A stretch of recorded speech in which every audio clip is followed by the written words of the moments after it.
오늘 하나님께서 우리에게 주신 은혜의 말씀은 디모데후서 3장 16절입니다. 함께 봉독합니다. 모든 성경은 하나님의 감동으로 된 것으로 교훈과 책망과 바르게 함과 의로 교육하기에 유익하니. 오늘 말씀의 제목은 성경을 최고의 선생으로 깨닫는 지혜자들입니다. 선포되는 말씀을 통해 하나님의 은혜를 경험하는 시간이 되기를 소망합니다. 여러분, 교회의 개혁 정신 중 하나가 오직 성경이에요. 종교개혁자는 성경을 최고의 권위로 믿었고, 카톨릭은 교회를 최고의 권위로 인정했어요. 근데 성경의 권위는 하나님으로부터 와요. 그러나 성경을 하나님 말씀으로 인정하지 않는 기독교인들이 많습니다.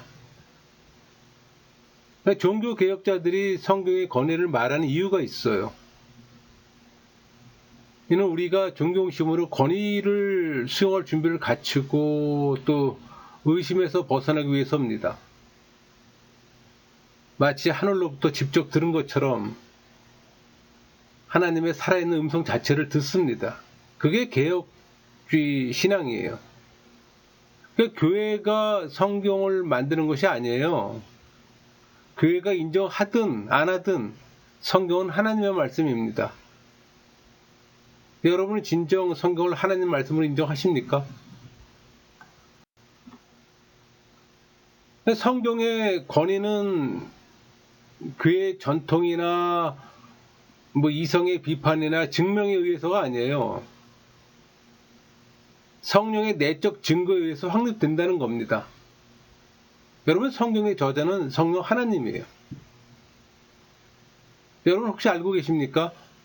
성경이 먼저 있고 후에 교회가 있었어요.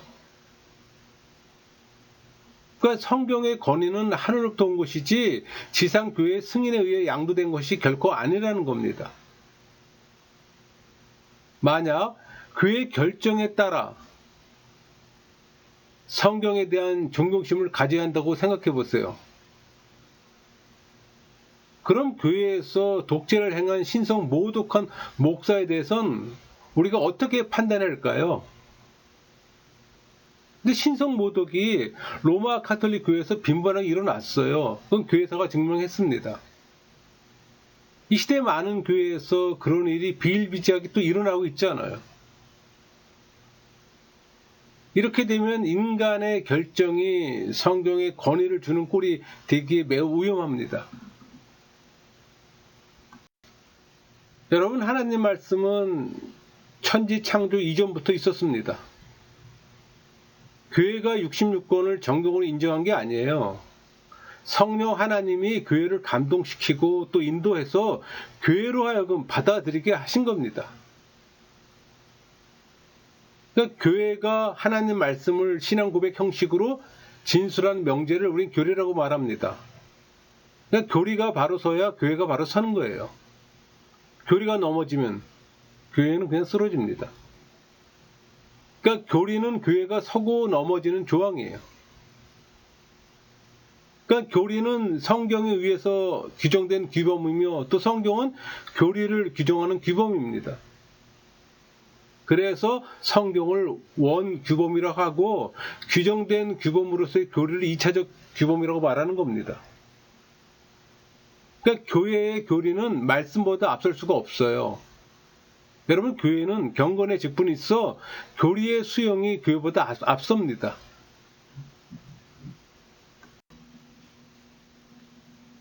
여러분, 교회는 우리가 복음을 믿는 믿음을 준비하도록 이끄는 안내 역할을 해요. 그러나 교회가 스스로 복음을 제안하거나 창출할 수는 없습니다. 그러니까 성경은 계시의 기록으로서 스스로 증언하는 것이지 교회를 통해서 진리를 공인되는 게 아니라는 겁니다. 성경은 성령의 내적이며 또 비밀적 증거에 의해서 우리에게 진리로서 확증돼요. 그래서 불신자에게 하나님의 말씀을 설득시키는 것은 불가능하다고 했던 겁니다. 그러니까 성령의 역사 없이는 성경을 하나님 말씀으로 받아들일 수가 없어요. 교회 안에 많은 이들이 말씀을 가볍게 여기는 것은 성령의 역사가 없어서입니다. 성령 세례의 경험이 없기 때문이에요. 디모데후서 3장 16절 볼까요? 모든 성경은 하나님의 감동으로 된 것으로 교훈과 책망과 바르게 함과 어려 교육하게 유익하니. 그러니까 성경 말씀이 하나님의 영감으로 되었음을 시사합니다.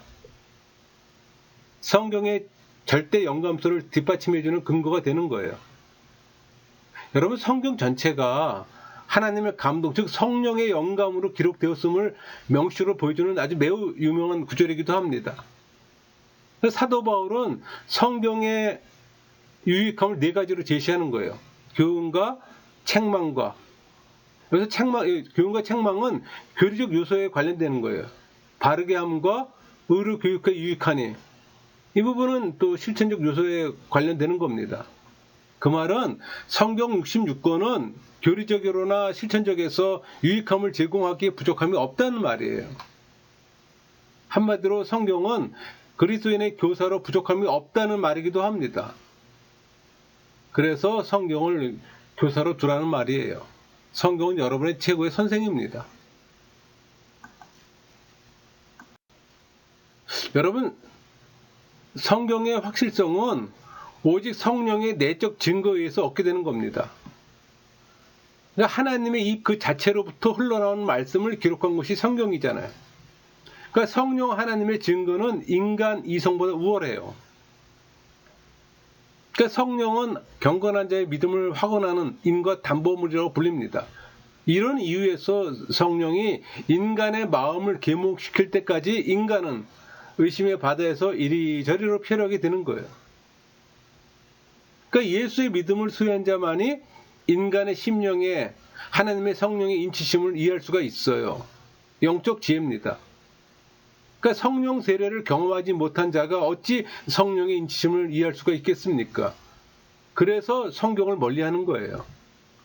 오직 성령으로 겸손하게 가르칠 만하게 된 독자만이 이 성경의 진리를 믿음으로 받아들일 수가 있어요. 성령의 역사로 이 진리의 빛에 의해서 조명되고 감화된 성도만이 이 옥토와 같이 하나님의 말씀을 받아들입니다.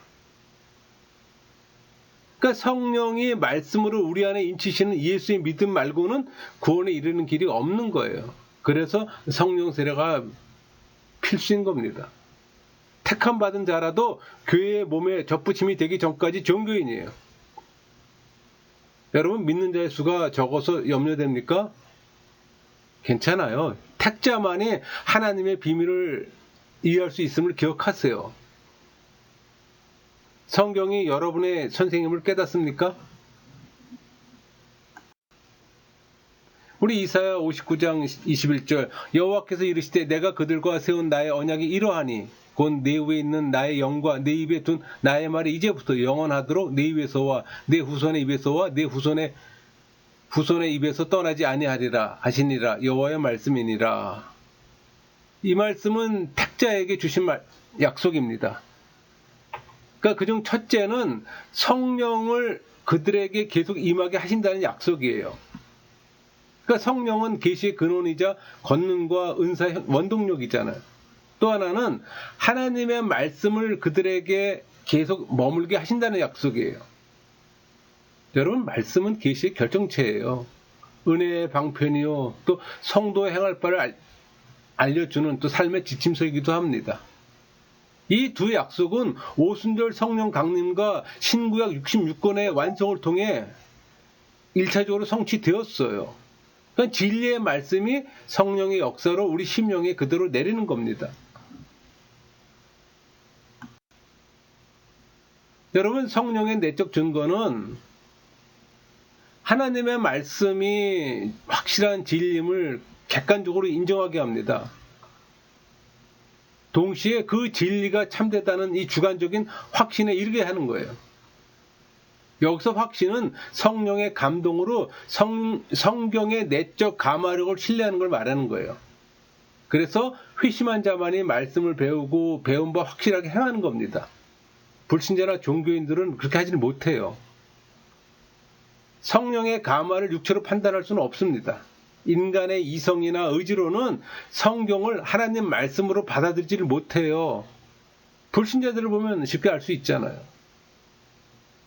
성경을 대할 때 살아있는 하나님 말씀을 듣는 듯이 해야 성경의 권위가 확보된다는 것을 신앙인들은 압니다. 그래서 하나님 말씀은 천지 창조 이전부터 있었어요. 성경 말씀이 하늘에서 왔다는 사실을 증거하는 분은 성령 하나님이잖아요. 우리 성령이 말씀으로 우리 지성을 조명해 주시고 또 인쳐 주실 때 우리 심령에 확신이 쓰는 거예요. 그때 믿음이 자리매김하는 겁니다. 여러분, 성령이 내적으로 가르친 자만이 진실로 성경에 의존한다는 사실과 또 성경은 스스로 권위를 세운다는 사실입니다. 성경은 인간의 증명과 합력 추리에 의해서 그 권위가 확보하는 게 아니에요. 성경에 대한 합당한 확신은 성령의 증거에 의해서 얻어지는 거예요. 성령의 내적 가르침을 받은 사람이 성경을 신뢰하잖아요. 그 말은 성령 세례 받은 자만이 성경을 신뢰한다는 겁니다. 깨닫게 되면 신뢰를 해요. 그때부터 지혜를 얻습니다. 성령 세례를 받지 못하면 말씀이 도덕이요 윤리 수준에 머물게 되는 거예요. 그래서 도덕적 설교, 윤리적 설교하는 이유가 바로 그런 거예요. 성령 세례 받지 않은 사람이 만약에 설교를 한다. 그럼 당연히 도덕적 설교, 윤리적 설교, 교육적 설교를 할 수밖에 없는 거죠. 그런 정도의 설교는 인문학 강사도 가능해요.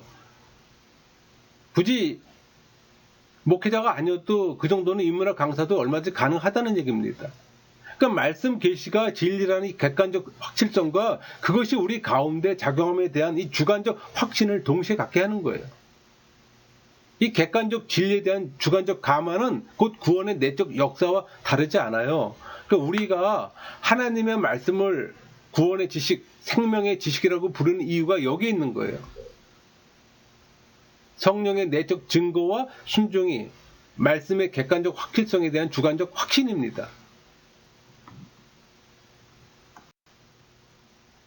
여러분, 하나님은 택하신 백성들을 미신에 빠지지 않기 위해 모세오경을 주셨어요.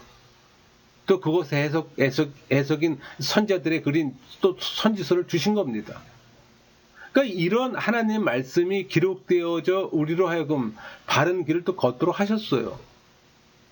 그 진리의 성경이 하나님의 말씀이라는 권위는 교회나 인간 이성이나 논쟁 또는 관습으로부터 오는 게 아닙니다. 그분 말씀 자체가 증명해 성경의 저자이신 성령으로 그 권위를 하나님의 선택된 자들만이 받아들일 수가 있는 거예요. 여러분, 선택된 자는 교회 내 다수인 종교인이 아닌 성령 세례 받은 신앙인을 말하는 겁니다. 그 권위에 따라 우리는 순종해요. 말씀을 통해 성령은 우리의 마음과 이성을 조명시켜 또 우리에게 참된 믿음을 일으키잖아요. 그러니까 성경은 성령의 영감으로 감동된 인간 기자들이 기록한 하나님 말씀으로 신적인 무엇을 호흡하고 있어요. 우리 디모데후서 3장 16절 다시 볼까요? 모든 성경은 하나님의 감동으로 된 것으로 교훈과 책망과 바르게 함과 의로 교육하기 유익하니.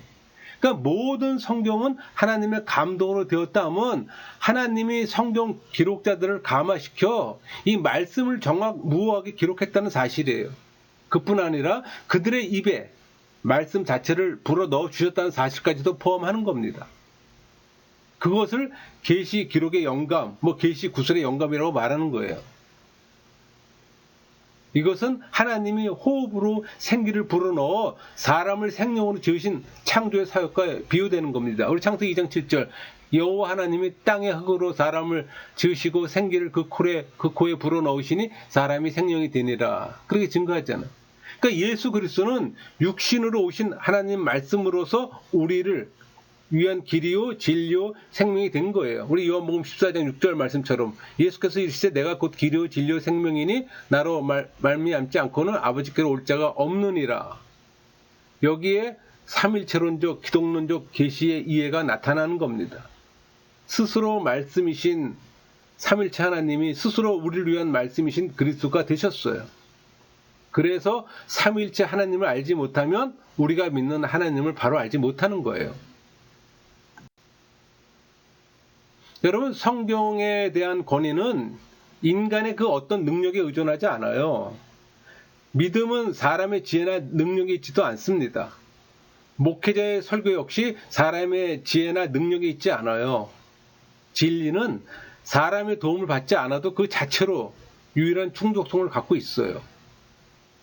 성경에 이런 특성이 있기에 인간의 저작물을 가지고 우리를 감동시킬 수가 없는 겁니다.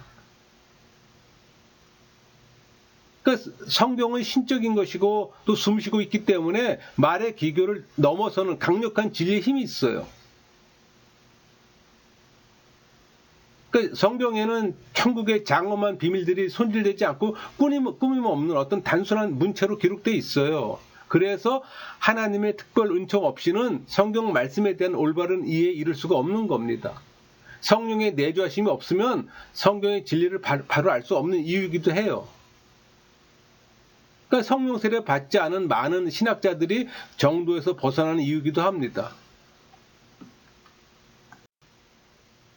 디모데후서 3장 10절 다시 한번 읽을까요? 모든 성경은 하나님의 감동으로 된 것으로 교훈과 책망과 바르게 함과 의로 교육하기 위하니. 그러니까 성경이 성령의 감동으로 기록되었기 때문에 우아하고 또 장엄하며 또 명쾌하고 또 빛납니다. 경우에 따라서는 거칠고 세련되지 않은 스타일도 포함되고 있어요. 그러나 더 중요한 것은 문장보다 내용입니다. 모세 오경의 전승과 보존, 선자들의 글들의 전승과 보존은 모두 하나님의 놀라운 역사입니다. 이건 역시 성경의 권위를 세워요. 그러니까 성경은 평범한 언어로 하늘의 진리를 분명히 또 힘있게 전달해요. 여러분, 하나님 말씀은 오직 믿음으로만 받아들여집니다. 이 믿음은 사람의 지혜 있지 아니하고 다만 하나님 능력이 있어요. 그게 고린도전서 2장 5절 말씀이 있잖아요. 너희 믿음이 사람의 지혜 있지 아니하고 다만 하나님의 능력이 있게 하려 하였노라. 믿음은 들음에서 납니다. 로마 10장 17절. 그러므로 믿음은 들음에서 나며 들음은 그리스도 말씀으로 말미암느니라. 그 들음은 설득력 있는 지혜의 말이 아니라 다만 성령의 나타나심과 능력으로 되는 거예요. 우리 고린도서 2장 4절. 내 말과 내 전도함이 설득력 있는 지혜의 말로 하지 아니하고 다만 성령의 나타나심과 능력으로 하여. 여러분이 신앙인이라면 성경을 읽을 때 친히 말씀하시는 성령의 내적 음성을 듣게 됩니다. 그 생명의 음성이 자신도 모르는 사이에 우리 영혼에 스며들어 골수에 새겨져요. 그러니까 하나님의 말씀은 성령의 영감으로 기록되었어요. 그래서 성령의 조명과 감화 없이는 우리 가운데 작용하지 않아요. 오직 성령의 역사로 성경은 하나님의 자기 계시, 즉 말씀을 스스로 계시합니다. 그런데 성령 세례 받지 않은 사람이 성경을 읽을 때 성령의 역사를 경험하기 어려운 거예요. 그래서 성령 세례가 중요한 겁니다. 성령 세례 없이는 말씀도 구원도 공허한 메아리가 되기 때문이에요. 성경 안에는 인간으로선 도저히 이해할 수 없는 지혜와 사상이 가득 담겨 있어요. 그래서 성경을 선생이라고 말하고 보물창고라고 말하는 겁니다. 그런 성경을 옆에 두고 배우고 보물을 얻으세요. 그게 지혜로운 자입니다. 그 사사로운 감정으로 성경을 기록한 것이 아니라 성령의 감동을 따라 말합니다. 그러니까 하나님의 말씀은 성령의 영감으로 기록되었으므로 이 성령의 조명과 감화 없이는 우리 가운데 작용하지 않아요. 오직 성령의 역사로 성경은 하나님의 자기 계시, 즉 말씀을 스스로 계시하세요. 이 계시는 삼일체 하나님의 존재와 경륜의 비밀을 담고 있어요. 성경은 그 비밀을 우리 능력에 맞춰 계시하잖아요.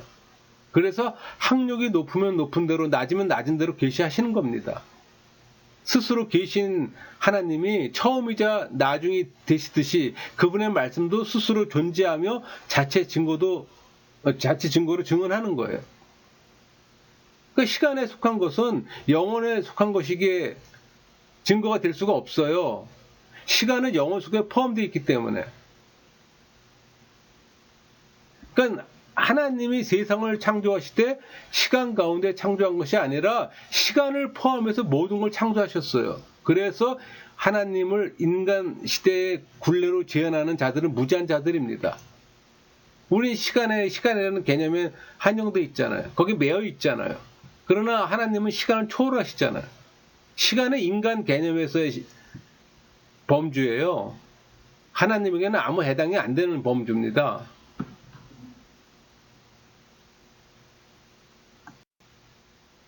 그러니까 시간도 무로부터 창조된 피조물이에요. 그러니까 하나님 말씀은 시간 넘어 존재하며 그렇게 스스로 영원히 계시하세요. 하나님 말씀도 그 궁극적 기원을 영원에 찾아야 합니다. 여러분, 시간은 창조물이에요. 그런데 이스라엘의 430년, 그러니까 애굽 노예 생활을 고대 일이라고 어찌 의심할 수가 있겠습니까? 우리 출애굽기 12장 40절, 이스라엘 자손이 애굽에 거주한 지 430년이라. 그러니까 성경은 그것을 기록한 인간 기자들의 특성을 통해 증거하는 거예요. 그러니까 인간 이성이 허용하는 범도 내에서 성경의 신빙성은 충분히 증명되는 겁니다. 그러니까 성경 기자들이 예언의 영을 받아 이미 된 일뿐만 아니라 앞으로 될 일도 기록했다는 사실이 성경의 자중성을 말하는 거예요. 그러니까 성경의 자중성을 쉽게 말하면 성경 말씀은 스스로 증거한다는 말씀입니다.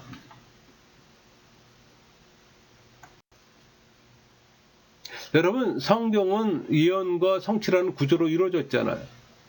성경의 예언은 수십 년, 수백 년 전의 예언이고 이중 삼중으로 된 예언입니다.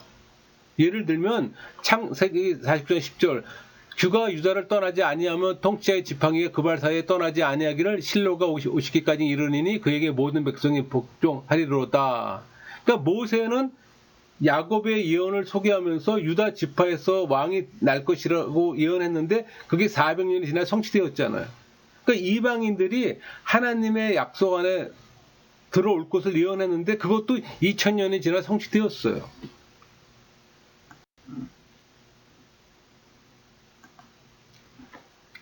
이사야 39장 6절 7절 볼까요? 보라, 날이 이르리니 내 집에 있는 모든 소유와 내 조상들이 오늘까지 쌓아둔 것이 모두 바벨론으로 옮긴 바 되고 남은 것이 없으리다. 여호와의 말이니라. 또 내게서 태어날 자손 중에서 몇이 사로잡혀 바벨론 왕국의 황관이 되리라 하셨나이다 하니. 그러니까 이사야는 평안할 때 전쟁과 바벨론 포로 생활에 대해서 예언했어요. 또 이사야 40장 1절, 여호와께서 그의 기름 부음 받은 고레스에게 이같이 말씀하시되 내가 그의 오른손을 붙들고 그 앞에 열곡을 항복하게 하며 내가 왕들의 허리를 풀어 그 앞에 문들을 열고 성문들이 닫히지 못하게 하리라. 그러니까 고레스라는 사람을 통해 해방될 것까지 예언했으며 또 100년이 훨씬 지나서 성취되었잖아요.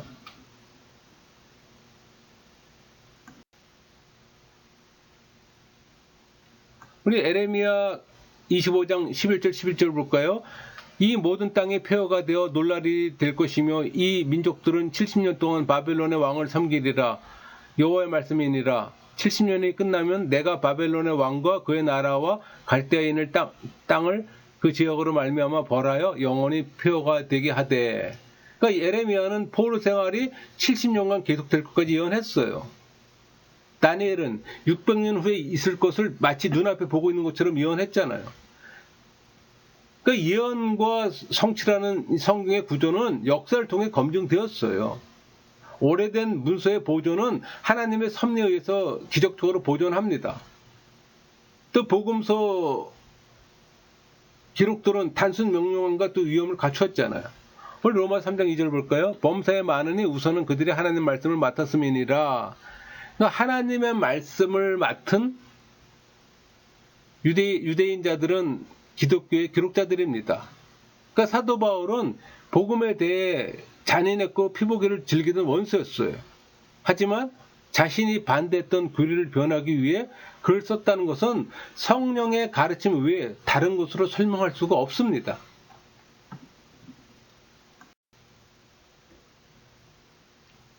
여러분, 성경은 자체의 감화력으로 핍박 가운데도 순수하게 보존되었으며 또 땅끝까지 확장하고 있다는 측면에서 자중합니다. 만약 성경이 절대적 진리로 경건한 사람들의 등불이 되지 못했다면 아마도 그것은 연기처럼 사라지고 말았을 겁니다. 그러니까 성령의 역사로 말미암는 믿음이 없다면 어떻게 했을까요? 그러니까 수많은 인간의 이성적 증거가 있다 할지라도 한 명의 이 기도도 확신시킬 수 없었을 겁니다. 왜냐하면 이 성경의 저자이신 성령의 조명 없이는 독자가 구원받은 믿음을 받을 수 없기 때문이에요. 역사상 그토록 많은 순교자들의 피를 뿌린 것은 성경의 내적 감화로 말미암아 확신에 이른 이 성도들이 그 진리의 확실성을 굳게 신뢰했기 때문이에요. 여러분, 성경을 신뢰합니까? 성경의 저자이신 성령의 조명 없이는 독자가 구원받은 믿음을 받을 수가 없어요. 예수의 믿음을 받을 수 없다는 겁니다. 예수의 믿음을 선물 받을 때 그때 구원받는 거잖아요.